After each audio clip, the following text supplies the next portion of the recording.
Buongiorno, buongiorno dalla redazione di Focus TG. Sono svanite le speranze di trovare ancora in vita i due alpinisti dispersi da giorni in Nepal. Stefano Farronato e Alessandro Caputo purtroppo sono stati trovati morti, sono stati sorpresi a 5.000 metri da precipitazioni violentissime, da venti fortissimi. E andiamo in diretta a Cassola, a Bassano del Grappa, da Vanessa Banzato. A te Vanessa.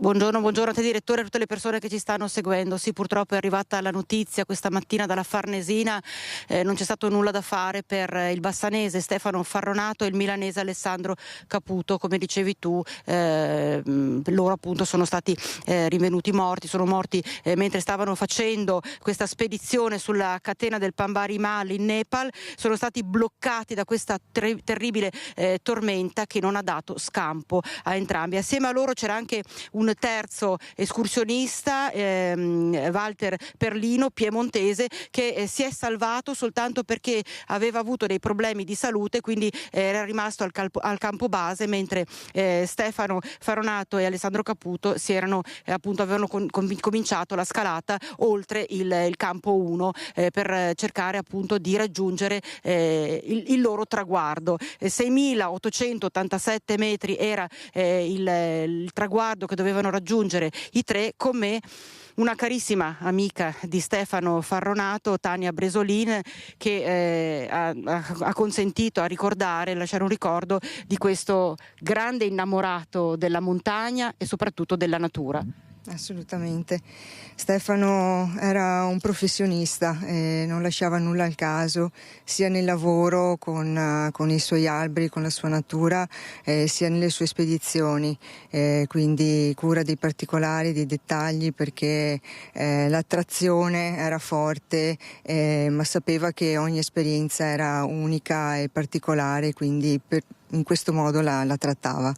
Ecco, tra l'altro ci troviamo proprio in un luogo a lui molto caro, perché in questo parco, agli alberi e al verde lui era molto legato. Assolutamente, ricordo di racconti di scontri con la pubblica amministrazione o con i suoi clienti privati nel far comprendere, no, nello spiegare l'importanza dei suoi progetti di alberi, di natura, e quindi sono particolarmente contenta di essere qui sotto un albero a parlare di lui, perché penso che chiunque si ricorderà di lui guardando un albero in pianura, in città, in montagna, perché era la sua vita, il suo modo di essere. Lei era molto legata a Stefano, ma anche alla sua famiglia, ha incontrato la mamma e la sorella?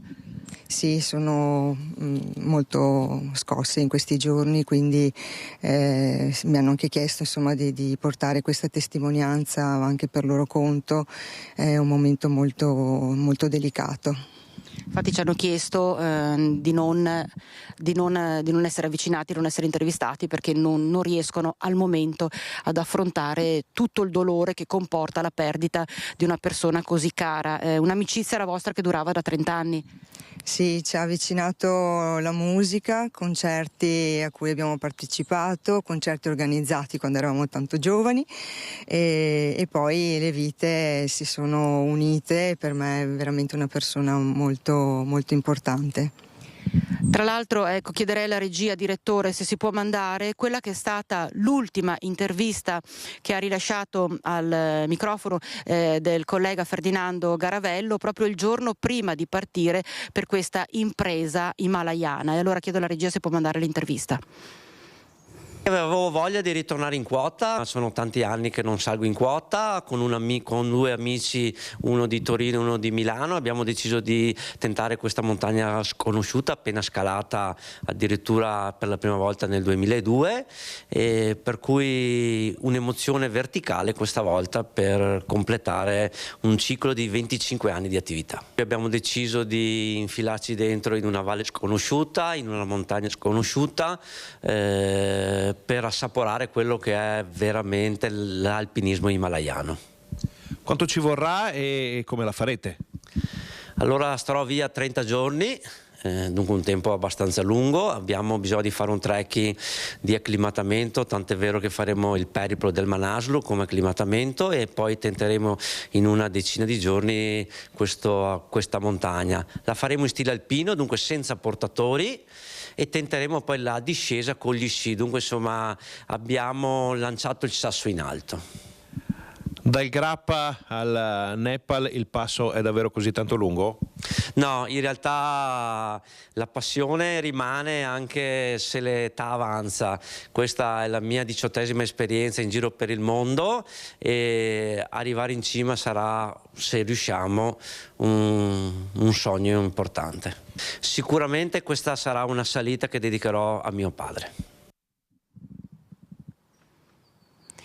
Una salita che dedicherà al papà, perché ci diceva poco fa che era molto, molto stretto il legame tra Stefano Farronato e il papà, che è mancato di recente. Sì, una famiglia che per lui c'è sempre stata, che l'ha sempre accompagnato in tutte le sue avventure, particolarmente legato al papà Bertillo che se n'è andato da qualche mese, quindi sì, una famiglia che in questo momento è sicuramente molto provata. E un pensiero in particolare anche ad Angela, che è la sua compagna, che anche lei sta attraversando dei momenti non facili e che in questi giorni abbiamo ricordato tantissimi momenti belli passati insieme e sarà il suo compito tenerli insieme a noi, a chi gli ha voluto bene, insomma vivo il ricordo di questo grande personaggio. Che magari è presto, perché appunto la notizia dell'ufficialità della scomparsa, della morte di Stefano Farronato è arrivata proprio questa mattina, però vi state già organizzando, state pensando già di organizzare un qualcosa per ricordare in maniera tangibile Stefano? No, che sappia io non abbiamo ancora in mente, anche perché le pratiche adesso Certo, è ancora troppo presto. E quindi ci sarà sicuramente occasione e modo per ritrovare Stefano. Direttore, da Bassano del Grappa per il momento è tutto, ti ricedo la linea. Grazie molte davvero a Vanessa Banzato, Tommaso Migot per la parte tecnica. Andiamo avanti con la cronaca. Ha fatto impressione aver visto l'intervista a Farronato, no? Proprio di pochi giorni fa, prima della partenza. La cronaca: c'è stata una lite tra stranieri a Mestre, un 33enne tunisino è stato accoltellato in Corso del Popolo, in una zona quasi completamente in mano a stranieri dove lo spaccio è di case. Il 33enne è stato colpito da una coltellata a un fianco al culmine di una lite con un altro giovane, probabilmente un connazionale, forse un nordafricano, che si è poi dato la fuga su un monopattino elettrico facendo perdere le proprie tracce. I carabinieri sono a caccia dell'aggressore. Da una prima ricostruzione i due si trovavano in stato di alterazione da alcol e stupefacenti. Non è del tutto escluso che con loro ci potessero essere anche altre persone. Vedo Federico Fusetti collegato da Grignano, siamo nel Polesine, provincia di Rovigo. Dicevamo ieri, prima o poi con i furti nelle abitazioni ci scapperà il morto. Per ora non c'è il morto, ma c'è un bandito ferito da un imprenditore che ha sorpreso i ladri nella sua villa. Andiamo subito da Federico Fusetti. A te Federico. Buongiorno direttore, buongiorno ai telespettatori di Focus TG. Sì, hai riassunto bene quello che è accaduto. Siamo a Grignano, Polesine, è una frazione di Rovigo, 4.000 anime, ovviamente un po' nella campagna polesana, e in una di queste abitazioni piuttosto isolata è avvenuto un fatto che ha ancora un po' i contorni del giallo, perché va chiarita bene la dinamica e soprattutto va capito cos'è accaduto dopo e se c'è un malvivente in fuga, come pare sia. Questo imprenditore si è visto nel cortile dell'abitazione 3 ladri, questa è un po' la ricostruzione che è stata fatta, e quando si è trovato faccia a faccia con loro avrebbe preso una pistola e avrebbe sparato colpendo uno dei ladri, poi i 3, perché questo è il numero di banditi che è stato visto, e quindi questi sarebbero i contorni della vicenda. vicenda, sono fuggiti e a quanto pare ora è caccia all'uomo da parte delle forze dell'ordine. Dicevo, un po' da ricostruire, da definire quello che è accaduto. L'imprenditore non ha voluto parlare con noi, abbiamo però un po' raccolto gli umori qui a Grignano Polesine, come dicevo 4.000 persone, e in piazza c'è solidarietà nei confronti della vittima. Sentiamole. Se è spaventato, normale. Se c'è la famiglia dentro questa casa sarebbe anche giusto. Invece se spara e li uccide, mettono in galera lui. Diciamo che non sono delle cose belle e piacevoli, e sicuramente bisogna stare attenti, soprattutto in momenti come questi, alzare sempre il tiro, ecco, e segnalare magari alle forze dell'ordine o agli enti preposti se si vede qualcosa di strano, ecco, nulla più. Siete preoccupati? Preoccupati, insomma, sì, quando si sentono queste cose la preoccupazione c'è sempre, ecco, però voglio dire, finché non ti tocca va anche bene, e dopo quando chi tocca, poveretti, insomma, capisco il loro stato d'animo. Arrivare a sparare addirittura? Insomma, quando uno ti viene in casa non sai mica chi ti viene dentro, cosa ti può fare, cosa non ti può fare. La prima cosa che uno pensa è quella di difendersi. Non si sa mai come uno reagisce, l'adrenalina, la paura, la tensione, tante cose lì. È difficile capire e dare, cioè sparare è sempre estremo, però comunque va capita un attimo la situazione, non è così semplice. Ultimamente succede troppo spesso, non riprendono, se riprendono sono fuori, cioè, dove sono, dicono i poliziotti, là, noi andiamo qua. Ma arrivare a sparare secondo lei è un po' troppo oppure ha fatto bene? Spero che l'abbia preso, anche perché stanno rompendo un po', Tanto poi cosa succede? Niente. Ecco, la sensazione qui in paese è quindi che ci sia quantomeno solidarietà o comprensione per quello che è accaduto nei confronti dell'uomo, un residente che in realtà pare sia qui da pochi anni, quindi non è proprio originario di Grignano Polesine. Quindi nelle prossime edizioni dei nostri notiziari speriamo di avere sviluppi giudiziari, perché le forze dell'ordine sono molto abbottonate, e adesso andremo anche a sentire il sindaco di Rovigo che commenterà la vicenda. Intanto da me, da Francesco Rattai, un saluto, direttore, ti restituiamo la linea. Grazie molte Federico Fusetti e Francesco Rattai, inviati a Grignano.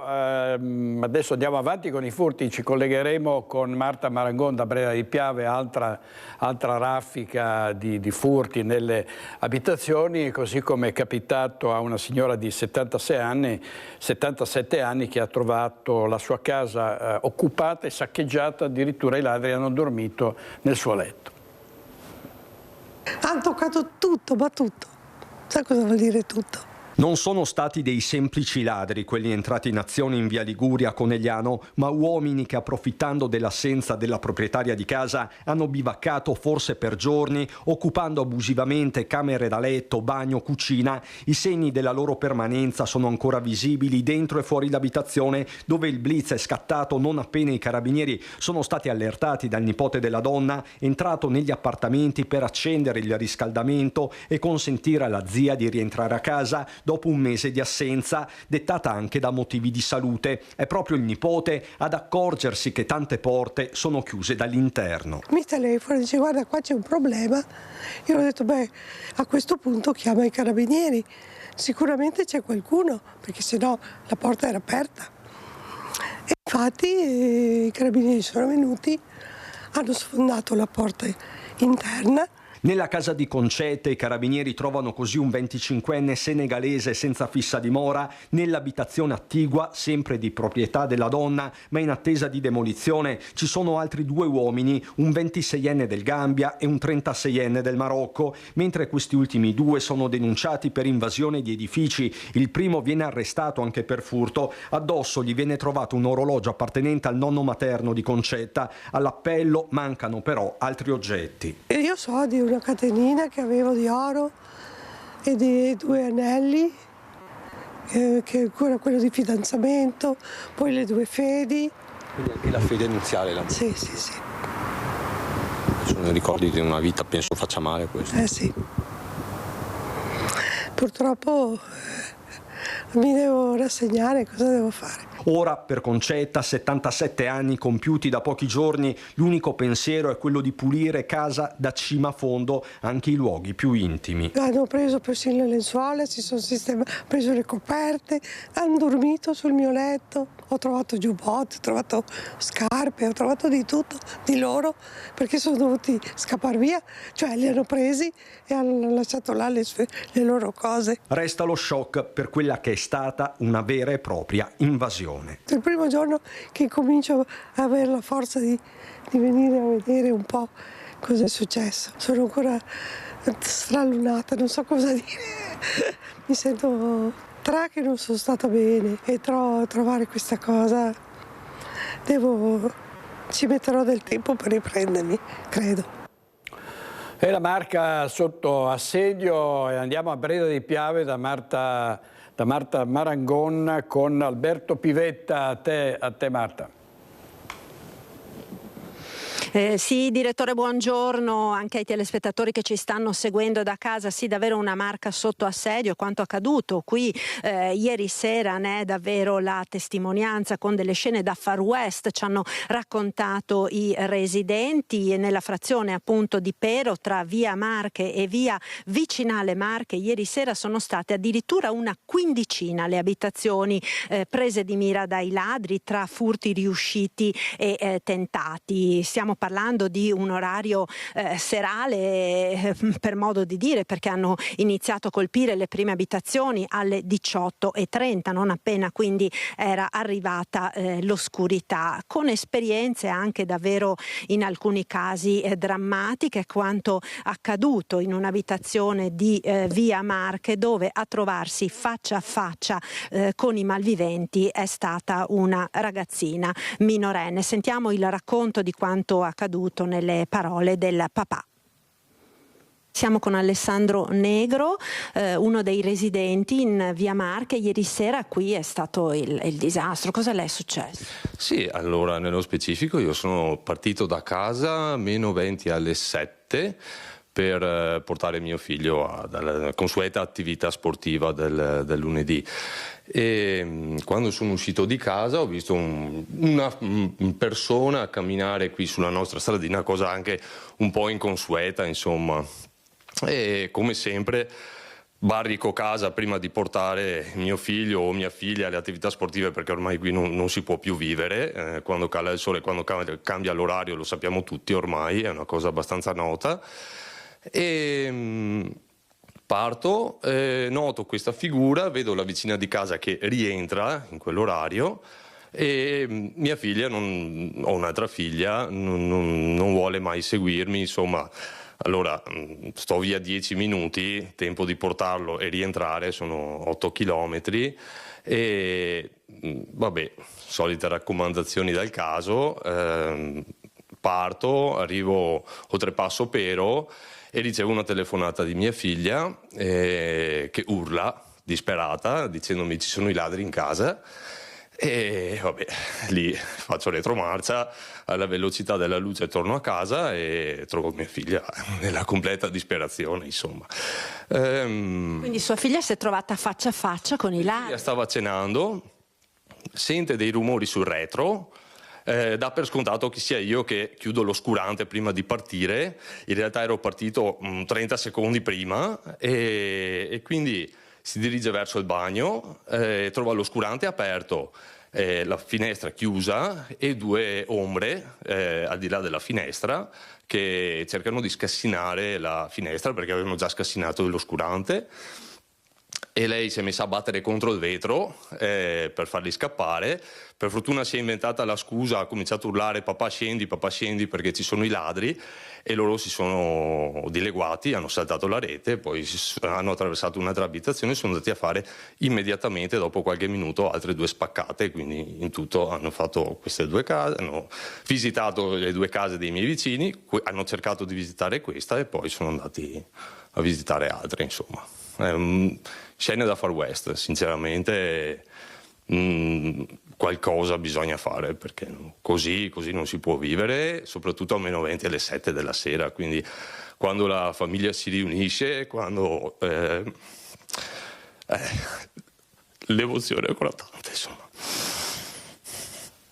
Sua figlia come sta adesso? Bella domanda, lo vedremo nei prossimi giorni in poi. Era terrorizzata. Ha urlato tutta la sera.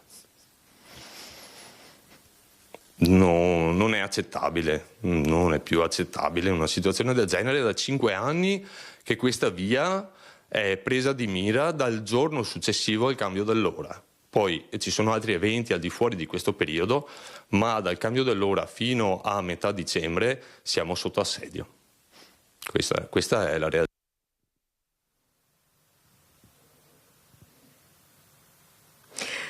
Ecco direttore, quindi esperienze anche traumatiche, quelle che si sono vissute ieri sera qui a Pero di Breda. Peraltro appunto i ladri, dopo essere usciti da questa abitazione, si sono diretti nella vicina via, saranno circa 500 metri, via Vicinale Marche. Qui hanno messo a segno altri colpi incuranti, peraltro delle sirene, dei carabinieri che nel frattempo erano stati chiamati e stavano girando nella zona. Da Pero dunque è tutto, restituisco la linea allo studio.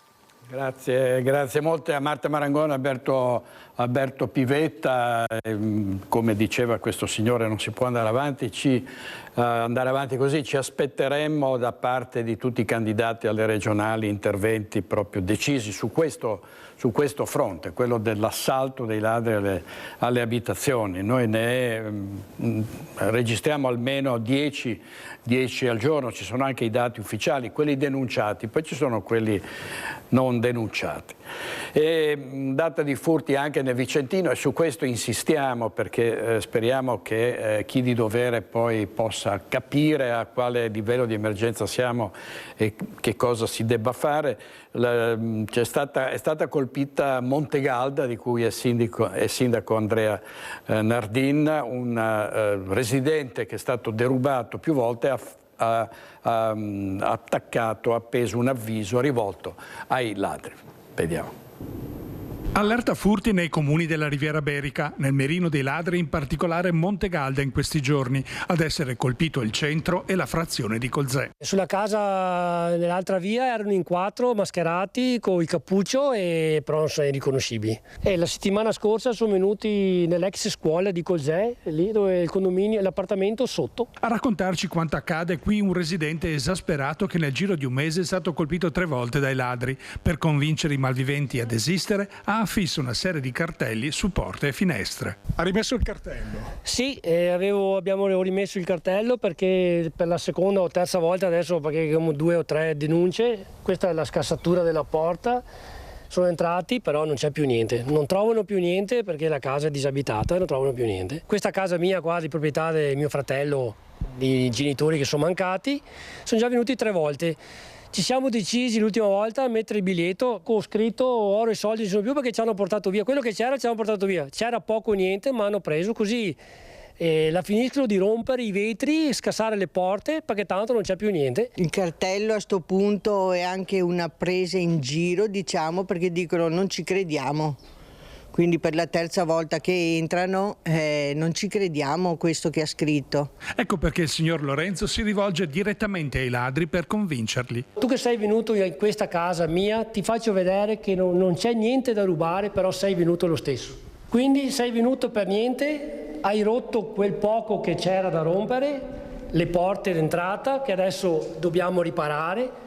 Però hai perso solo tempo. Invece di andare a rubare, trovati un posto di lavoro decente e vai a lavorare, vai a guadagnarti da vivere come facciamo tutti noi. Ed è veramente una vergogna ormai. Tanta rabbia.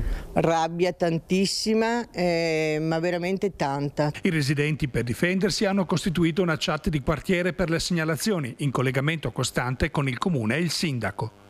Come comune metteremo in campo, come ogni anno, anche quest'anno, il potenziamento della polizia locale. La soluzione migliore per riuscire a diminuire queste fonti è sempre la vigilanza di quartiere. Quindi nel momento in cui vedete qualcosa che non funziona, perché molto spesso questi ladri fanno dei sopralluoghi o si vedono comunque delle facce non conosciute, mi raccomando, avvisate le forze dell'ordine.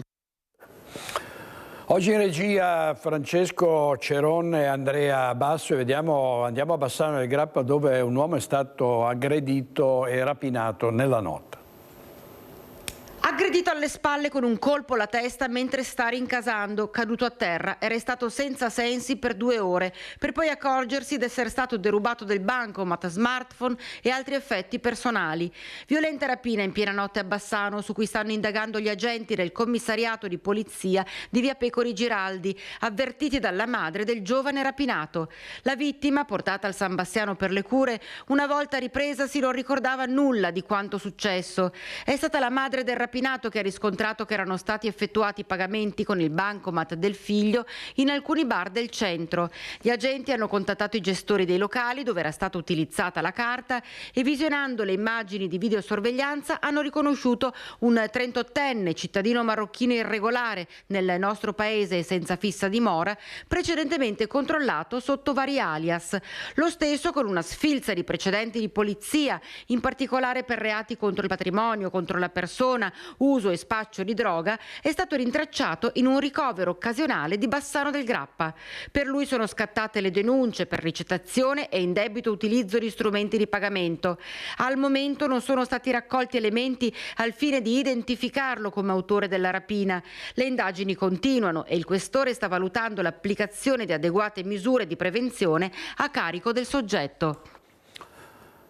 Grazie Vanessa Manzato. Intanto anche i dati ufficiali parlano di un aumento dei reati, aumentano i reati e anche le denunce, lo dice la nuova classifica del Sole 24 Ore. A Treviso in particolare boom di minori denunciati, il doppio della media nazionale. Su questo fronte la Marca è la prima provincia in Italia.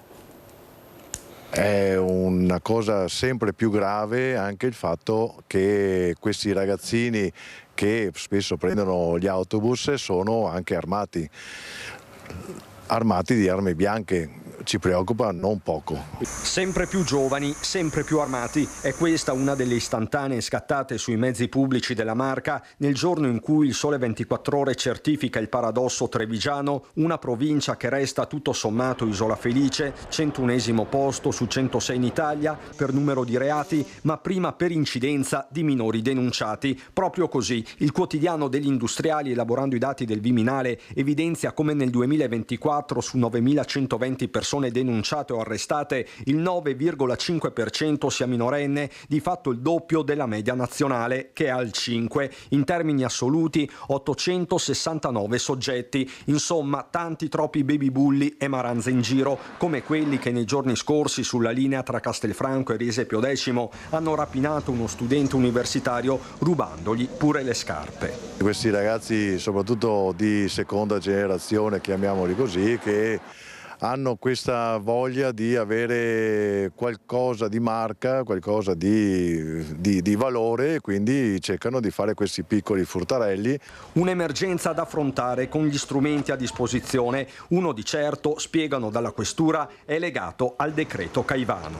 Abbiamo anche qui un istituto fondamentale, usato pochissimo, che è l'ammonimento del questore nei confronti dei bulli. I bulli, se ce ne abbiamo tanti, devono essere ammoniti, devono essere intercettati prima che sia troppo tardi. Di fronte al boom dei reati commessi da minori, il dibattito si fa inevitabilmente politico. Si è seminato bene e quindi i processi di integrazione non hanno funzionato. Bisogna investire assolutamente su percorsi educativi, percorsi culturali e percorsi comunque appunto di prevenzione. Certo che è un motivo di preoccupazione, però sarebbe un motivo di altrettanta preoccupazione se non venissero perseguiti e non venissero trovati i responsabili di questi reati. C'è da dire che in tante altre zone d'Italia io credo che i reati siano, anzi i numeri sono chiari, i dati sono maggiori, però non vengono probabilmente né perseguiti né vengono trovati colpevoli come viene fatto a Treviso. Più in generale nella Marca gli illeciti denunciati sono 20.454, in crescita comunque del 3,09% rispetto al 2023. Treviso fa meglio di Belluno, Vicenza e Rovigo, rispettivamente al 96esimo, 51esimo e 49esimo posto. In zona calda il Padovano al numero 28, Verona 19, Venezia ottava accanto alle grandi metropoli. Denominatore comune per tutte e 7 le province, l'aumento dei reati e delle relative denunce, anche se la proporzionalità non sempre è diretta. Servizio di Cristian Arboit. Adesso andiamo a Venezia perché Emanuele Fiano sta completando l'intervento che era stato interrotto giorni fa a Ca' Foscari da una manifestazione di Propala. Andiamo in diretta da Edi Kaliman. A te Edi.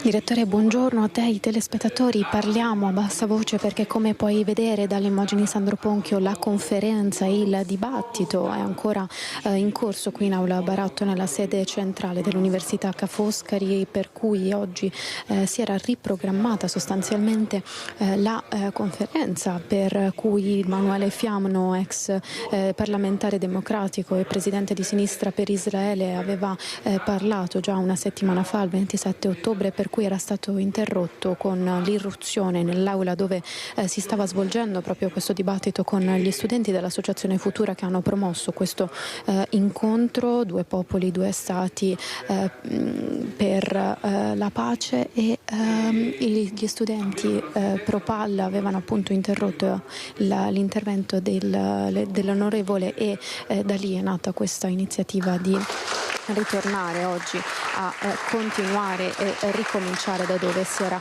interrotta la conferenza. Al momento si stanno ripercorrendo le varie tappe di come è nato lo Stato di Israele, come si è arrivati a questa guerra con i palestinesi presenti. Anche la ministra Bernini, che all'entrata poco prima della conferenza ha annunciato che lei oggi è qui in rappresentanza delle istituzioni, sostanzialmente per svolgere da scorta all'onorevole Emanuele Fiano. Così allora con le immagini di Sandro Ponchio vi stiamo facendo vedere che già da un'ora la conferenza sta continuando in modo pacifico anche due presidi fuori dall'università, qui nella sede centrale di Ca' Foscari e in campo Santa Margherita. I giovani comunisti si sono riuniti proprio qui fuori, hanno contestato la presenza di Emanuele Fiano ancora una volta, sostanzialmente accusandolo di non vedere, non accettare che in Palestina ci sia effettivamente un genocidio in atto. E allora sentiamo le parole del suo portavoce e con questo, direttore, ti restituisco la linea. Capisco l'intenzione di questa critica, segnalo che è un diritto contestare in un'università un politico che ha quantomeno delle posizioni controverse. Fiano è un politico di lungo corso che ha assunto posizioni di sostegno allo Stato di Israele mentre Israele sta commettendo crimini di genocidio, è un politico che nega che sia avvenuto, che stia avvenendo un genocidio contro i palestinesi. Si aspettava di non ricevere una contestazione? Fiano ha parlato mezz'ora, 40 minuti prima di essere contestato, e nell'ultima settimana ha parlato a reti unificate con molta poca possibilità di replica, a onor del vero, per la nostra organizzazione, che è stata accusata falsamente di antisemitismo, quando è chiarissimo che Fiano viene contestato per le sue posizioni politiche. Ma secondo voi Moni Ovadia sarebbe stato, un altro ebreo con altre posizioni, sarebbe stato contestato nell'Università di Venezia? Questa è la verità. Ci viene detto che lui fa la sinistra, a fianco al nome ha aggiunto due popoli, due stati. Questa a nostro avviso è una grande ipocrisia. Le posizioni della nostra organizzazione tra l'altro sono molto chiare. Noi siamo per i due stati, noi siamo per uno Stato palestinese nei confini del 67, ma c'è una grande ipocrisia di fondo che andrebbe detta a Fiano e che vorremmo dirgliela se ci fosse la possibilità di discutere, e cioè che oggi non si può essere allo stesso tempo per i due stati e per Israele, perché oggi quello che fa Israele è esattamente cercare di cancellare la possibilità che possa nascere uno Stato palestinese. Grazie a Edi Kaliman e a Sandro Ponchio per la parte tecnica. C'è stata una folla commossa nel pomeriggio di ieri per i funerali di Mario De Marchi, il 39enne che è morto 12 giorni dopo l'aggressione alla sagra di Fontigo di Sernaglia della Battaglia, tragedia per la quale è indagato Fabrizio De Poi. Nella chiesa arcipretale di Cairano San Marco un'intera comunità si è stretta attorno alla famiglia della vittima. Ciao Mario!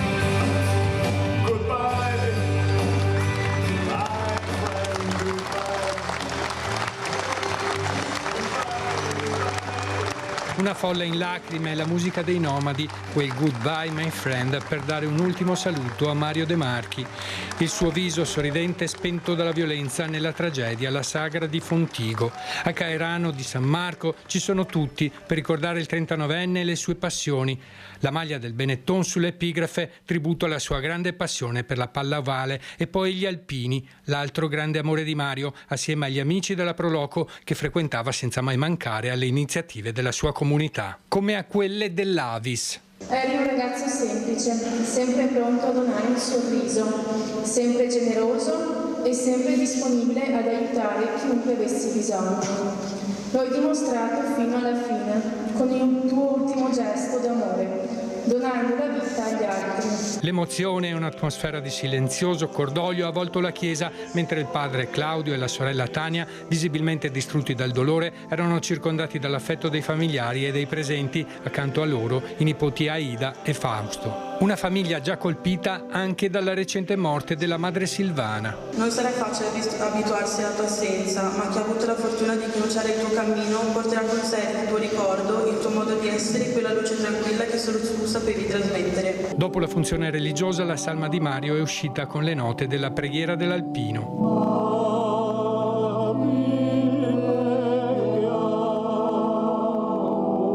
L'intera cerimonia è stata seguita con un misto di incredulità e tristezza, ancora forte il senso di smarrimento per una morte che ha colpito duramente una comunità intera. E aiuti anche noi, Signore, aiuti la sua famiglia, gli amici, le associazioni, la comunità tutta di Cairano a custodire il ricordo di Mario e il suo esempio di amore e libertà, come un dono prezioso con il quale siamo chiamati a rispondere in questo momento anche alla violenza incomprensibile che gli è costata la vita. La comunità di Cairano San Marco piange la sua scomparsa e tutti ricordano Mario per la sua vivacità, il suo impegno e il suo amore per la vita. Oggi, nella chiesa che lo ha visto crescere, Mario ha ricevuto un addio che riflette tutto l'affetto e il dolore che la sua morte ha lasciato in chi lo ha conosciuto.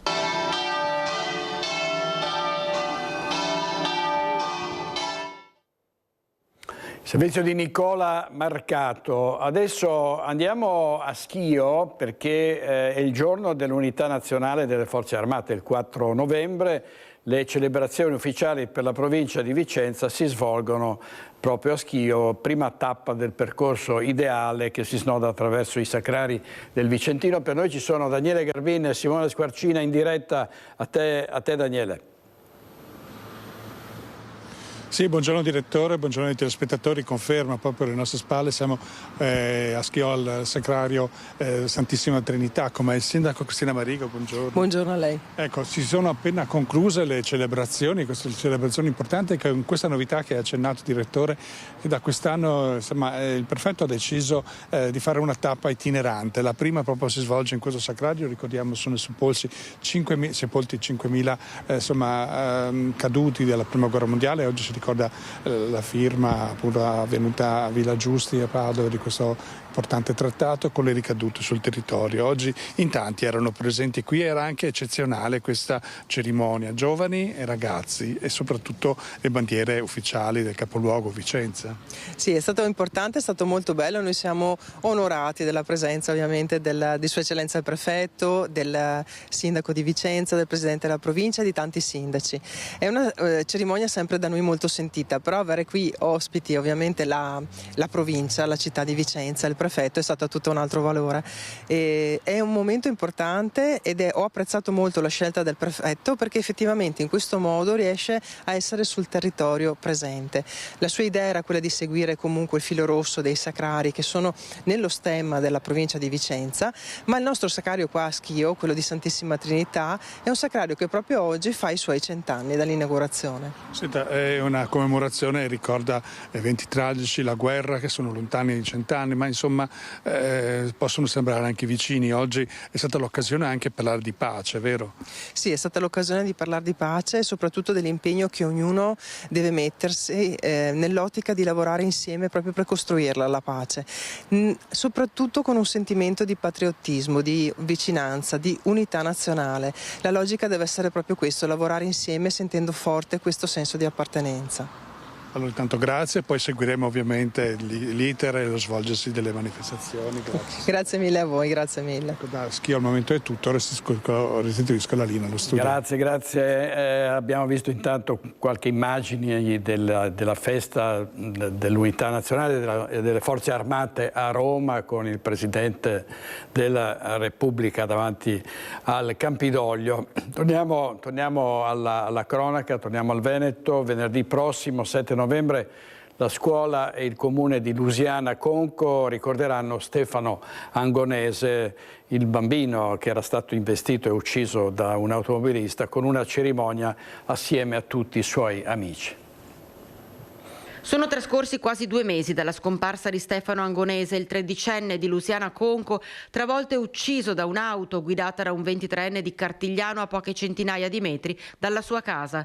Se da un lato tornano più che mai alla ribalta le questioni della sicurezza stradale e del rispetto del codice della strada, con la sindaca che ha già annunciato da tempo l'intenzione di posizionare dossi rallentatori, dall'altro il comune e la scuola si stanno muovendo per ricordare in maniera tangibile la vitalità, il sorriso e l'energia di questo ragazzino strappato troppo presto alla vita. Abbiamo avuto davvero tantissime idee, proposte in queste settimane che ci separano dalla tragedia che ha colpito Stefano e la sua famiglia. Ci sono stati genitori, studenti, personale scolastico, società sportive che si sono fatte avanti per proporre delle idee finalizzate tutte a mantenere vivo il ricordo di Stefano e di tutto ciò che Stefano, pur nella sua breve vita, ha donato alla sua comunità, ai suoi amici, alla sua famiglia, un po' a tutto il paese, a tutto il comune di Lusiana Conco. Per cui venerdì 7 novembre, a partire dalle 9:30, ci sarà una cerimonia aperta anche alla cittadinanza di Conco, in cui saranno coinvolti tutti gli alunni, i genitori che vorranno partecipare e in cui verranno posti dei segni particolari. Innanzitutto a scuola, nel giardino, pianteremo un albero in suo ricordo, ci sarà una targa che espliciterà la dedica di l'intitolazione di questo albero alla memoria di Stefano. In base a una delibera del Consiglio Comunale verrà poi intitolata la palestra di Conco e poi metteremo nel parco giochi adiacente al plesso scolastico una panchina che ha donato una mamma e che stanno verniciando proprio in questi giorni i compagni di classe di Stefano. Anche lì verrà messa una targhetta ed è molto importante perché quel luogo è uno dei centri di aggregazione di gioco di tutte le giovani generazioni di quel comune, per cui in tutti i luoghi importanti dello sport, della scuola e dello stare insieme ci sarà un simbolo, un segno importante che manterrà vivo il ricordo di questo straordinario ragazzo. Così l'ex sindaco di Bassano del Grappa Riccardo Poletto. Intanto andiamo avanti con altre notizie, sono stati identificati i resti rinvenuti a Peraga di Vigonza. Si tratta delle ossa di Walter Figallo, il professore scomparso nel 2023.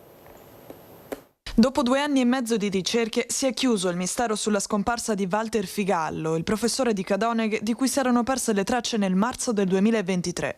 I resti dell'uomo sono stati rinvenuti ieri mattina in un'area verde tra la ferrovia e l'ecocentro di via Garibaldi, a Peraga di Vigonza.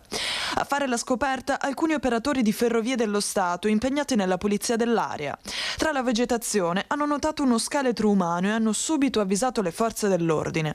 Gli oggetti personali trovati accanto ai resti, tra cui una collanina e la fede nuziale, hanno permesso di identificare l'uomo. Il riconoscimento è stato poi confermato dai familiari. Figallo, insegnante appassionato di letteratura e grande studioso di Dante, era uscito di casa per una passeggiata lungo l'argine del Brenta e non era più rientrato.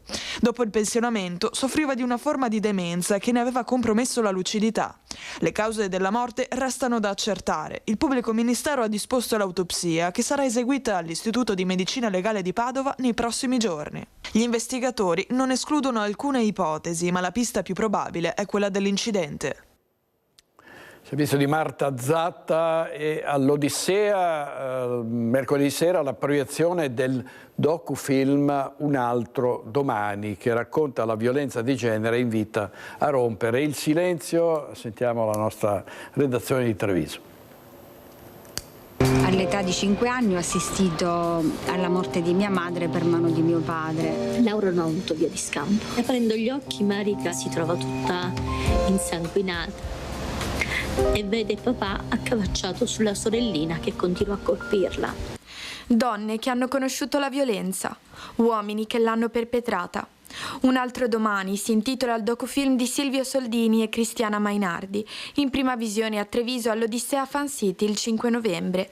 Un'indagine su quando, come e perché la violenza si insinua nei rapporti sentimentali. La rete nell'ambito della violenza di genere è fondamentale, tutti siamo responsabili. Quando accade un femminicidio la responsabilità è la società fallisce e quindi ognuno deve fare la sua parte. La prevenzione al primo posto per affrontare un fenomeno inaccettabile che purtroppo torna spesso al centro della cronaca. La violenza domestica, come ogni fenomeno umano, ha un inizio e quindi prima di arrivare ad un ciclo di violenza e ad un'escalation, se arriviamo prima, ma intendo proprio prima del primo schiaffo, e allora lì possiamo non soltanto salvare una vita umana e quindi evitare un femminicidio, ma anche recuperare un potenziale maltrattante. Fondamentale adottare strumenti efficaci, tra cui l'ammonimento del questore, un procedimento amministrativo senza implicazioni penali che può essere chiesto da chiunque. Il vicino di casa che sente delle urla provenire da altre abitazioni venga nei nostri uffici, dia questa indicazione, che ha la sensazione che qualcosa di brutto succede in quell'abitazione, perché avrà la tranquillità dell'anonimato. La proiezione sarà seguita da un dibattito pubblico con l'intervento del criminologo Paolo Giuliani e la sceneggiatrice Mainardi. A moderare l'influencer Alice De Bortoli. I modi per parlare si trovano e se nel caso in cui ci sia bisogno basta rivolgersi anche appunto alle autorità stesse, ma vi prego, poi faccio un appello proprio generale, vi prego, se qualsiasi cosa succeda non tenetelo per voi perché è la cosa peggiore che voi possiate fare. Un tema che tocca tutte, piccole e grandi, donne di ogni età. La discoteca trevigiana si fa portavoce proprio di questo messaggio. Anche noi siamo per la prevenzione, quando notiamo degli atteggiamenti un po' troppo sopra le righe, appunto, interveniamo. Servizio di Nancy Gualdi, vediamo una notizia dal mattino di Padova. La polizia ha sgomberato l'ex studentato Meneghetti occupato dagli attivisti del Pedro. L'operazione questa mattina alle 8, l'edificio in via Sant'Eufemia era stato occupato il giorno precedente, i proprietari avevano sporto denuncia, 21 giovani identificati, il sottosegretario Ostellari ha detto la libertà di pensiero non giustifica l'illegalità.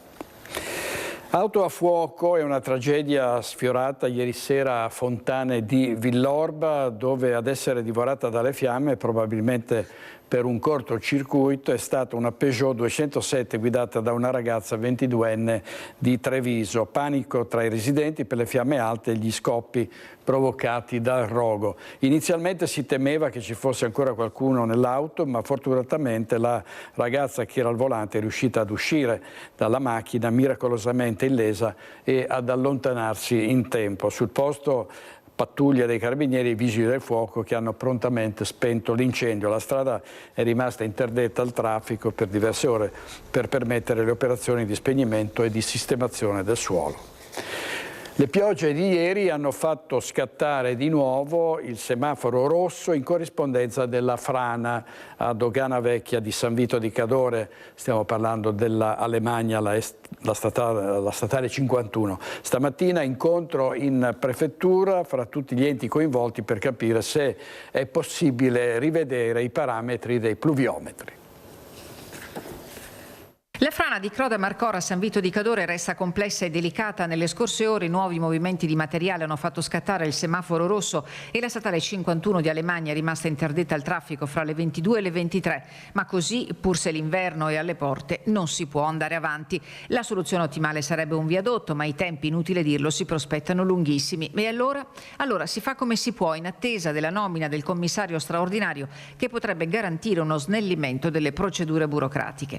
In prefettura nuovo tavolo richiesto dal sindaco di San Vito, Franco De Bon. Ci è arrivata una lettera da parte di ANAS che sollecitava l'adozione di misure e di interventi strutturali sul territorio sopra la statale, è il territorio da dove provengono le frane. Ieri sera il materiale si è mosso, contrariamente a tutto quello che pensavo io e che dall'esperienza, voglio dire, di Valligiano pensavamo, ieri sera c'è stato un movimento di materiale che per fortuna è stato poco e che quindi si è fermato anche nelle grandi opere. Opere che i servizi regionali hanno eseguito già e che stanno aiutando a mitigare il rischio di nuove colate. Ora ANAS sta lavorando a soluzioni progettuali a medio termine. Ci consentiranno di limitare quelle che sono le chiusure della 51 in caso di nuove colate detritiche. Ovviamente tutti questi studi devono essere fatti in sinergia con tutti gli enti che sono deputati alla conservazione e alla verifica del territorio. In fase di studio ci sono sottopassi idraulici che dovranno essere approvati da enti terzi. Si lavora comunque in rete per evitare che si possano verificare di nuovo situazioni come quella che la scorsa estate ha messo a tappeto 2 vallate. Le regole, proprietari dei terreni sopra Rio Venco, hanno dato la loro disponibilità per i lavori di pulizia e di manutenzione dei terreni a monte. Oggi si è convenuto di condividere le proposte progettuali che potranno essere messe in campo da vari enti competenti, sia pubblici preventivamente ma anche privati, appunto come le regole di San Vito. Sicuramente la nomina di un commissario previsto dall'ordinanza della Presidenza del Consiglio dei Ministri potrà agevolare e ridurre e semplificare appunto le procedure amministrative. Va da sé che la ritaratura dei pluviometri sarà approntata non appena saranno realizzate le opere descritte e non si tratterà di giorni, così come era stato annunciato in un precedente incontro in prefettura. Non è un processo banale perché noi dobbiamo garantire lo stesso livello di sicurezza all'utenza cercando di ottimizzare quelli che sono i parametri attualmente in funzione per chiudere la strada. E siamo in tempi di cambiamenti climatici che provocano appunto dissesti idrogeologici e questi effetti dei cambiamenti sulle coltivazioni sono stati illustrati dal centro di sperimentazione irrigua che è stato voluto dalla regione del Veneto. Vediamo. La raccolta della barbabietola si è visto che c'era un calo di produzione di quasi il 70%. Questa immagine racconta meglio di ogni parola cosa significhi cambiamento climatico. A sinistra barbabietole coltivate con il clima attuale, a destra con 2 gradi centigradi in più. Stessa cosa con le patate, che come le bietole sono state coltivate sullo stesso terreno a parità di esposizione solare e irrigazione. Risultati di un test sul clima e agricoltura presentati dalla responsabile del centro di sperimentazione irrigua ai consorzi di bonifica del Veneto nell'incontro organizzato nella sede di Cologna Veneta del LEB, che raggruppa gli enti Lessigno, Berico e Euganeo. È un allarme importantissimo, avere un dato visivo e pesato a fine stagione ha un effetto anche sulla consapevolezza dei nostri suoli. Suolo veneto sempre più povero di sostanza organica. Le nostre pianure tendenzialmente hanno meno del 2% di carbonio organico per conformazione, ce n'è di più magari sulla montagna o nei territori collinari. Quello che la pianta dovrebbe avere per avere un ottimum produttivo senza bisogno di aiuti siamo sul 15-20%. Sostanza organica che trattiene l'acqua, assorbendo e non dilavando piogge improvvise e molto intense, ma anche diventare riserva strategica in caso di siccità prolungata. Se dovessimo usare un bilancino, un 1% in più sono 250 metri cubi d'acqua. Ora è un numero che in annate favorevoli magari è molto poco, però in annate siccitose come il 2022 o un altro risultano nel fatto che si possa fare agricoltura o meno su determinati territori. Dati nelle mani dei consorzi di bonifica per la gestione oculata delle acque con un obiettivo ben preciso. Aiutano i consorzi nella gestione del territorio sia per quanto riguarda la manutenzione sia per quanto riguarda la programmazione e progettazione di nuove opere. L'appello costante e continuo alle risorse. Siamo in una fase di rinnovo regionale e quello che ci aspettiamo dal futuro governo di questa regione è che ci siano più risorse adeguate per i consorzi di bonifica per intervenire appunto sul territorio, che è un territorio, ricordiamolo, fragile, non solo dovuto al cambiamento climatico ma proprio alla conformazione della nostra straordinaria regione. Le imprese del Veneto con la transizione 5.0 per aiutare la trasformazione energetica e digitale delle aziende che sarà prorogata al 2027 e il 2028. L'annuncio del ministro Urso, dove è stata anche comunicata la pubblicazione del bando di gara per la cessione di Speedline. Credo che la cosa più importante sia rendere da subito evidente che nuova transizione 5.0 è una misura strutturale e continuativa che proseguirà anche nel 2027 e nel 2028. Così come ci aveva sollecitato e giustamente Confindustria, e dobbiamo trovare le compatibilità di bilancio con il ministro Giancarlo Giorgetti. La transizione 5.0 è una misura strutturale che proseguirà anche nei prossimi anni. L'annuncio arriva dal ministro delle imprese e del Made in Italy Adolfo Urso, intervistato a Ring dal vice direttore Ferdinando Avarino. La transizione 5.0 è un piano di incentivi del governo italiano per aiutare le imprese nella transizione digitale ed energetica. La nuova transizione 5.0 realizzata con risorse nazionali, mentre quella precedente aveva dovuto utilizzare risorse europee, è libera dai vincoli del Green Deal europeo proprio perché realizzata con risorse nazionali e quindi può essere più semplice, più facile da utilizzare e soprattutto può essere utilizzata da tutte le industrie, a cominciare proprio dalle industrie energivore che ne erano escluse dai diktat della Commissione europea. Altra importante novità per il Veneto e più nello specifico per la provincia di Venezia è la pubblicazione del bando di gara per la cessione del complesso aziendale di Speedline. Attualmente in amministrazione straordinaria, l'azienda storica dell'automotive italiano e marchio di riferimento nella produzione di cerchi in lega di alta gamma è oggi priva di debiti e con solide prospettive di rilancio. E finalmente sarà possibile a chi farà l'offerta migliore prendere in consegna uno stabilimento eccellenza del Made in Italy e rilanciarlo come esso merita e come già hanno fatto, preservando l'attività produttiva, i commissari che ho nominato. E siamo in piena campagna elettorale con i candidati che cercano consensi a suon di spot televisivi, ma anche presentando i loro programmi, come ha fatto Giovanni Manillo nei giorni scorsi parlando di trasporti. E io ritengo che questa sia la critica più grande a questa gestione della regione, perché non si è implementato il sistema ferroviario metropolitano in superficie, si è troppo presto abbandonato. Parte dalla realizzazione del sistema ferroviario metropolitano di superficie il progetto di Giovanni Manildo in tema di mobilità, trasporto pubblico ed infrastrutture del Veneto del futuro. Fondamentale per evitare che ci siano zone di serie A e zone di serie B, fondamentale per valorizzare il ferro come strumento di mobilità principe della nostra regione. Secondo il candidato presidente della coalizione di centrosinistra, a questo primo passo deve seguire con le aziende di trasporto pubblico locale l'integrazione ferro-gomma, di cui la regione deve essere regista ed esecutore per arrivare finalmente al biglietto unico, di cui si è parlato per troppi anni ma si è sempre lasciato tra le cose non fatte, e penso che questa sia una scelta politica coraggiosa che si debba fare. Altra misura fondamentale per Manildo, l'incentivazione dell'uso del trasporto pubblico, soprattutto da parte dei giovani.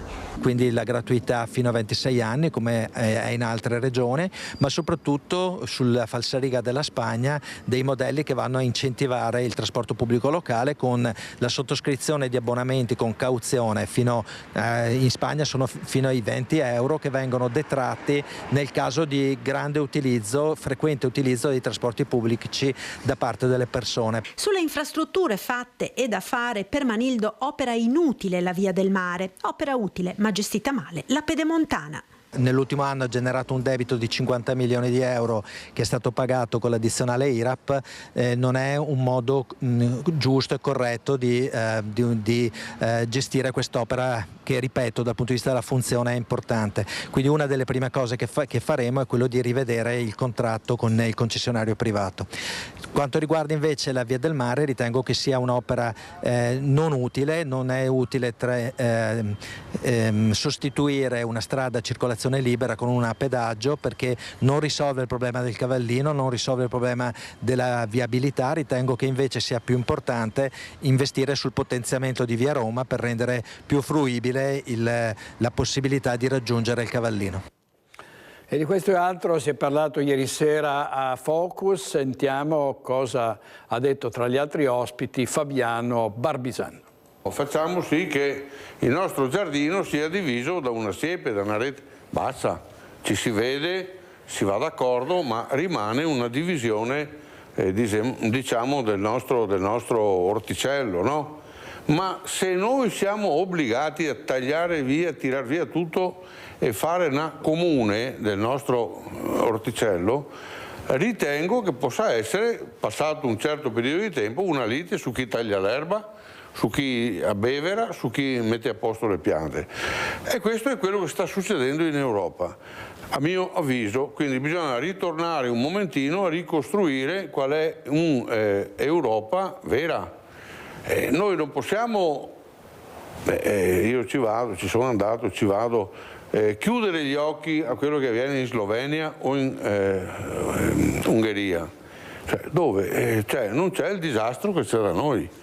Ma non è una colpa loro o un merito nostro o viceversa, è un sistema che ha nella politica, che ha fatto della politica un servizio per i loro cittadini.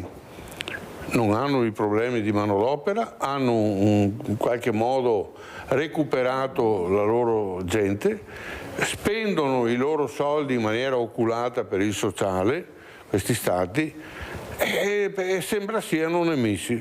Quindi il suggerimento è, per me, dobbiamo stare un momentino attenti a come dobbiamo metterci rispetto agli altri. Poi ci sono dei contenuti che dovremo in qualche modo ancora andare a impararli. Sulle banche, sui discorsi bancari, tassi, non tassi, allora è inutile che ci guardiamo addosso.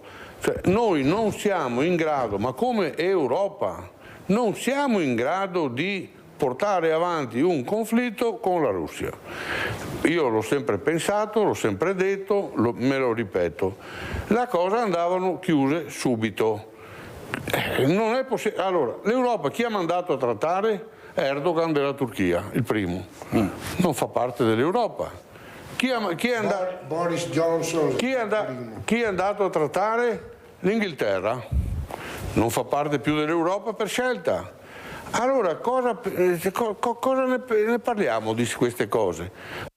Così Fabiano Barbisan, ieri sera a Focus abbiamo parlato anche ovviamente di Unione Europea. Andiamo con i nostri registi, visto che è l'una, con Francesco Cerone e Andrea Basso, andiamo in pubblicità, torniamo subito, grazie, state con noi.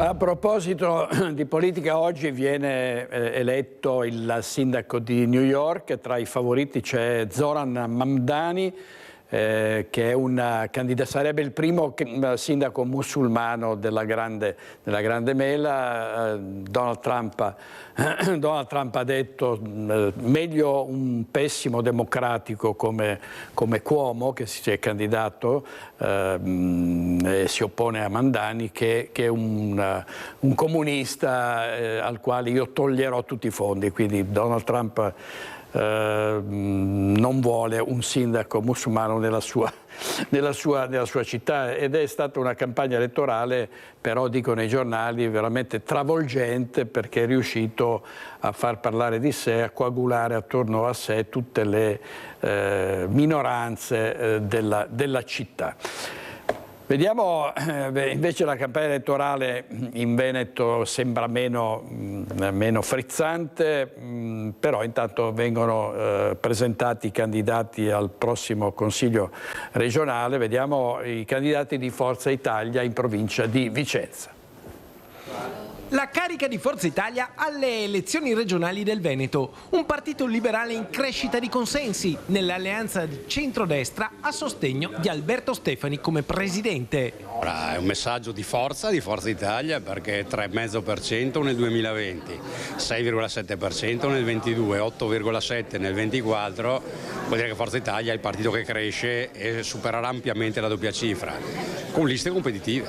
È il coordinatore regionale di Forza Italia, Flavio Tosi, il capolista in tutto il Veneto, che punta su un modello meno burocratico. La regione deve diventare meno burocratica, più leggera, più veloce, perché si compete fra regioni, si compete a livello globale, quindi le norme devono aiutare i cittadini, le famiglie e le imprese.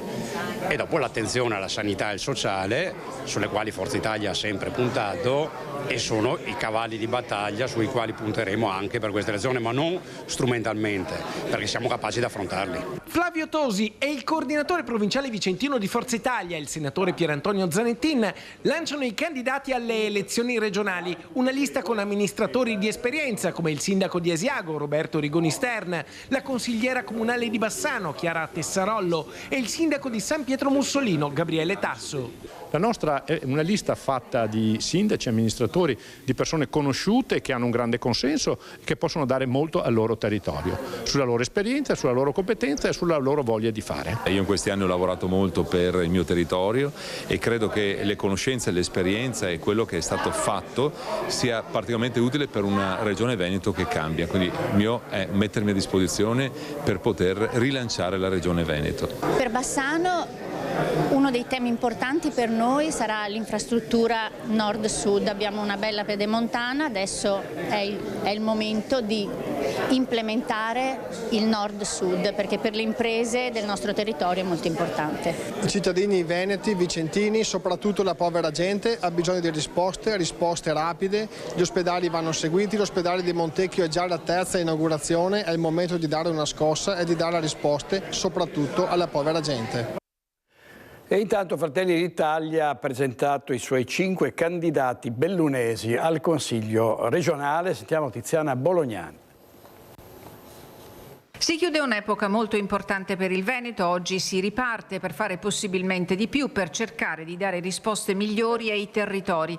A dirlo il Ministro per gli Affari Europei Tommaso Foti, piacentino doc, chiamato per lanciare la campagna elettorale dei 5 bellunesi in corsa per uno scranno a Palazzo Ferrofini, sotto l'egida della fiamma tricolore, simbolo dei Fratelli d'Italia di Giorgia Meloni. Fratelli d'Italia è impegnata con tutta la sua classe dirigente, che è una classe dirigente profonda, a partire da quella di Belluno, per cercare di dare un futuro anche e soprattutto alle nuove generazioni, anche e soprattutto in aree come quelle montane, dove lo spopolamento rischia di diventare un grande problema per il futuro, per il mantenimento di quelle zone e soprattutto per il benessere di quelle zone. E quindi lotta allo spopolamento, casa, sanità, concessioni idroelettriche, specificità, i temi cruciali della campagna elettorale di Massimo Bortoluzzi, consigliere provinciale, Milena De Zanetta, ex sindaca di Limana, Dario Bond, presidente del Fondo Comuni Confinanti, Alessandro Farina, capogruppo di Fratelli d'Italia a Palazzo Rosso, e Silvia Calligaro, sindaca di Vigo di Cadore e vicepresidente della provincia di Belluno.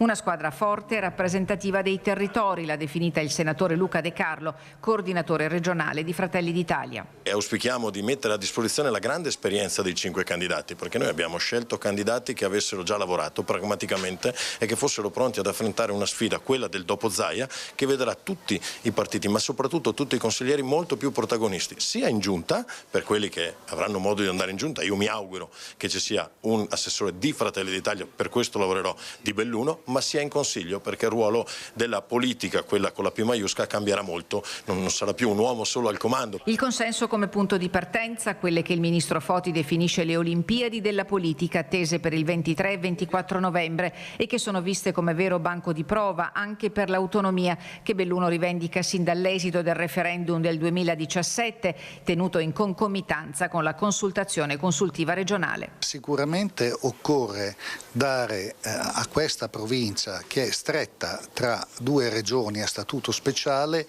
una possibilità concreta di poter competere. Peraltro ha un grosso vantaggio, e cioè ha un vantaggio di avere indubbiamente una montagna che è altamente competitiva. E ieri sera un duro confronto tra Elisa Venturini, candidata per la riconferma al Consiglio regionale con Forza Italia, e l'imprenditore Ivan Palasco. Vediamo. Perché diceva il signor Rizzo che i temi che riguardano il Veneto, tipo l'immigrazione, non vengono considerati, comunque sono temi internazionali, nazionali e hanno ricadute sul Veneto. Ma certo che lo sappiamo che hanno ricadute sul Veneto. Quello che si è detto prima è che il direttore Baccialli ha chiesto parliamo di Veneto e quindi di che cosa può fare l'amministrazione regionale veneta per i veneti. Sull'immigrazione noi non possiamo intervenire come Regione del Veneto perché è una materia che viene gestita a livello statale.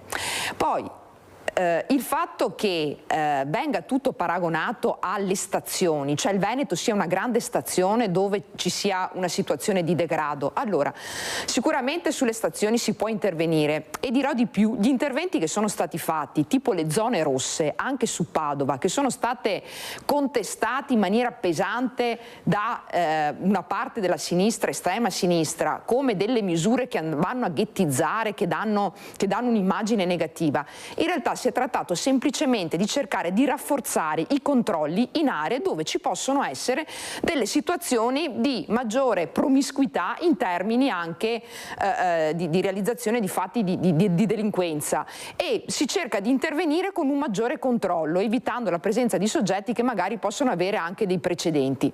Io penso che delle misure sicuramente vanno introdotte, questo a livello nazionale perché poi a livello locale non si può intervenire sulla pubblica sicurezza o sull'ordine pubblico se non attraverso gli strumenti che sono piuttosto limitati per quanto riguarda le amministrazioni anche comunali. Quindi ritorniamo sempre ad un livello statale, quindi ad un livello nazionale, dove sicuramente possiamo esprimere delle valutazioni, però questo non ha in termini di ripercussioni di amministrazioni comunali oppure regionali la capacità di incisione, perché le leggi soprattutto in determinate materie, non le fanno né i comuni né le regioni. Dobbiamo cercare in qualche maniera di intervenire per proteggere i nostri cittadini stante la situazione. Ora sull'immigrazione, ma guardate che adesso i veneti non sono un popolo di persone che non accolgono. I veneti da sempre hanno accolto. Quello che il Veneto non tollera sono le persone che vengono qui a delinquere, sono le persone che vengono qui a bivaccare senza contribuire al bene comune, sono le persone che non si vogliono integrare.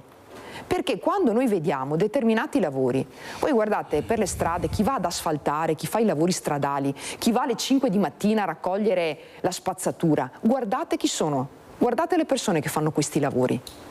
Alla fine noi dobbiamo essere una regione che dà delle opportunità a chi ha voglia di integrarsi, a chi ha voglia di lavorare, non a chi ha voglia di delinquere.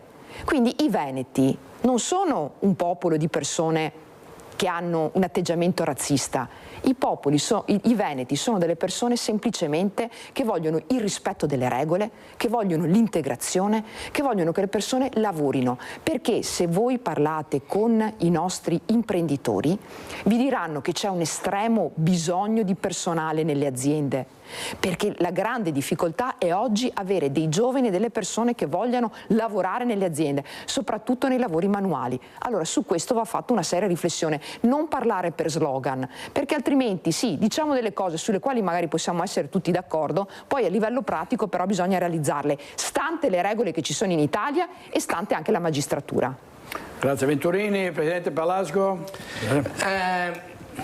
Io ho difficoltà a contraddire la signora Venturini perché ho una grande simpatia per lei, non fosse altro perché le riconosco di avere un sorriso luminoso, uno dei più bei sorrisi della politica la Grace italiana. Kelly la Grace Kelly della politica veneta è stata, no, non mi spingo fin là, però obiettivamente ha un bel sorriso anche Alessandra Moretti per esempio, che sono delle belle donne insomma. Bello poi è soggettivo, però ha un bel sorriso e quindi onora. Quindi sono anche in difficoltà a contraddirla, però io con molta simpatia vorrei consigliare alla signora Venturini cercare di dire cose un po' meno scontate, un po' meno banali. No, sono banali, è un sì, quest'ultimo intervento signora, ha detto delle cose È un sentire. Che sono banali, scontate. Ma però bisogna ribadirle. Ma dire che i veneti non sopportano quelli che vengono qua a delinquere è una banalità. Però bisogna perché non è che non li sopportano i veneti, non li sopportano i lombardi, i piemontesi, eccetera, eccetera. No, io però, Elisa, non posso darti del tu, posso darti del tu, grazie. Non ti ho interrotto, Elisa. Sì, va bene, però in generale lei ha perfettamente ragione. Siccome mi sta attribuendo delle cose, allora io penso di non dire banalità, perché magari dopo 20 anni di amministrazione cerchiamo di dire appunto dopo 20 anni di amministrazione quali risultati avete portato a casa dopo 20 anni? Per i 5 anni ma bisogna anche rispondere ai 5 anni, Elisa. Per 5 anni che ho fatto il consigliere regionale e ci sono tutti gli altri. Insomma, sono volati gli stracci ieri sera, come avviene spesso a Focus. E vediamo invece le Olimpiadi, insomma, questo grande evento del 2026, prima il Natale, poi ci saranno le Olimpiadi, le Paralimpiadi. Il bellunese si prepara a questi due eventi clou a cavallo tra il 25 e il 26 ed è l'occasione per fare il punto sulle prospettive dei commercianti con il presidente di Confcommercio Dolomiti, Paolo Doglioni, intervistato da Tiziana Bolognani. Come sta il commercio bellunese in vista di quelli che oramai possiamo definire i grandi eventi, le Olimpiadi e Paralimpiadi certamente, ma anche in primo piano le festività del Natale che soprattutto in città puntano a unire, riunire, mettere insieme anche i commercianti, pur se come oramai è già noto il Comune di Belluno ha affidato a una società privata per 3 anni l'organizzazione degli eventi per il Natale. Come sta il commercio, come stanno i negozi anche della provincia? Lo chiediamo a Paolo Doglioni, presidente di Confcommercio Belluno Dolomiti. Che risposte possiamo dare? Ma diciamo che la speranza di queste feste è ben motivata. Chi sta lavorando per il territorio bellunese in questo momento sta facendo, a mio avviso, un ottimo lavoro. Un lavoro anche dispendioso se vogliamo, ma per far vivere la città, e quindi un plauso a questo. Il commercio soffre, ma soffre il centro di Belluno per un semplice fatto: è abitato, ahimè, da moltissimi anziani, poche famiglie giovani. Bisogna, a mio avviso, farlo rivivere, far tornare i giovani in qualche maniera, anche con delle agevolazioni. Delle agevolazioni per le case, naturalmente. Per delle case, perché la città vive se c'è la gente. Gli spot che possono essere il sabato e la domenica, benissimo, servono sicuramente, ma sono inefficaci a lungo termine. È la città che deve vivere nel suo complesso. La provincia ha i soliti problemi, le zone alte oggi come oggi soffrono di più. E lì il commercio ha una funzione importantissima sociale, non solo economica, e la funzione sociale è che in quei paesi, se viene a mancare questi punti importantissimi, il paese muore e le persone anziane non sanno dove andare a fare la spesa. Perché i negozi di vicinato li possiamo definire dei servizi essenziali, esattamente come la mobilità, come i trasporti, come la sanità? Sicuramente sono servizi sociali. Nelle regioni a noi confinanti danno notevoli finanziamenti proprio a quei negozi che hanno una veste sociale da poter far sì che vivano in qualche maniera, perché altrimenti se uno non guadagna, anzi ci rimette, è evidente che chiude, ma questo vuol dire la morte dei paesi. Con la prospettiva olimpica, secondo lei è possibile che cambi qualcosa anche nel sentiment di chi si impegna a investire per aprire attività? Ma sicuramente sì, le Olimpiadi sono una grande opportunità per tutto il territorio e questo va riconosciuto bene. Dobbiamo noi sfruttarlo al meglio e questo vuol dire con offerte di eccellenza, di qualità, in tutti i campi, nel turismo che noi rappresentiamo in maniera fondamentale, tutto. Ma direi è il territorio in tutte le sue componenti, con l'agricoltura, con l'artigianato, tutto insieme per offrire un qualche cosa a chi viene e a chi ci abita di prima qualità. Senta Doglioni, ma i commercianti, il commercio si sente inascoltato rispetto alle richieste, alle necessità anche, che partono anche da queste terre? Ma io sono il responsabile di politiche a montagna in Italia per Confcommercio. Stiamo lavorando proprio in tal senso. Il giorno 25 con l'ingegner Francesco De Bettin saremo proprio a Roma nella sede centrale a discutere di queste cose e di crediti di carbonio, perché vedete i crediti di carbonio non costano allo Stato, se vengono normati con un registro apposito non costano né allo Stato né all'Europa, costa a chi non ha la capacità oggi di mettersi in regola e quindi deve pagare. Bene, se questi territori hanno questa facilitazione, abbiamo fatto un grande passo. Noi da parte nostra stiamo lavorando per questo. Ancora un minuto di pubblicità e rientriamo subito.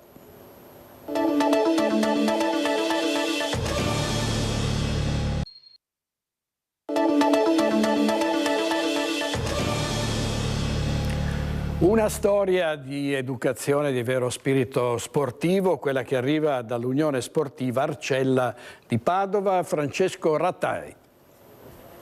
Abbiamo dotato ogni squadra di una scopa e ogni volta che andiamo in trasferta, alla fine della partita, a turno, 2 o 3 ragazzi puliscono, scopano gli spogliatoi, puliscono e li lasciano come li hanno trovati. Troppe volte si sentono notizie di risse e insulti negli spogliatoi e nei campi di calcio, anche giovanili.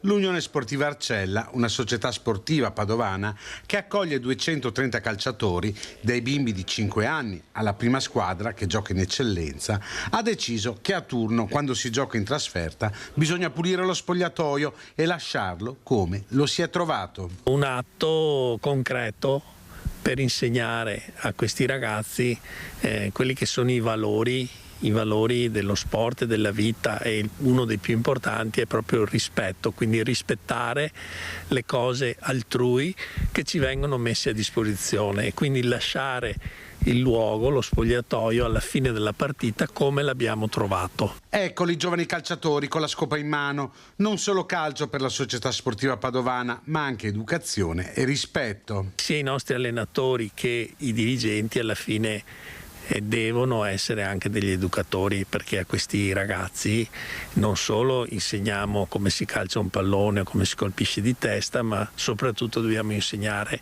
delle regole. Un'iniziativa che ha trovato il sostegno anche delle squadre avversarie. Il bello è che anche alla fine le squadre avversarie ci fanno sempre i complimenti e non solo, ma qualche squadra sta cominciando anche adesso a seguire il nostro esempio. Un giovanissimo, straordinario pianista, Antonio Pavan, 12enne trevigiano, ha già conquistato pubblico e critica internazionale.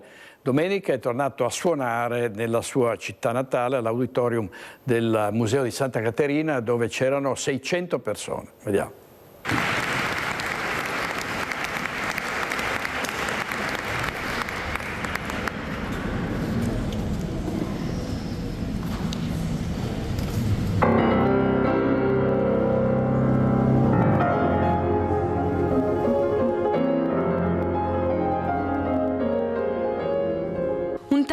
Prodigioso e precocissimo. A soli 12 anni Antonio Pavan è già un pianista affermato nel panorama musicale internazionale. Nell'auditorium del Museo Caterina ha fatto risuonare un programma raffinato, dal classico di Clementi alle emozioni di Chopin, con cui il 12enne ha conquistato il pubblico, lasciandolo senza fiato.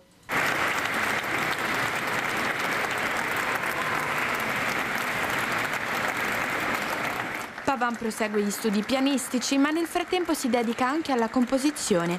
Ha già presentato alcune sue opere originali, ispirate, racconta, alla montagna. L'idea di questa composizione mi nacque ovviamente in montagna e noi di solito andiamo in Val Canari dove c'è un bellissimo torrente molto spumeggiante e da lì mi è venuta l'idea di comporre questo brano. Suona da quando ha 4 anni, vince concorsi da quando ne ha 6, un susseguirsi di successi per il giovanissimo pianista.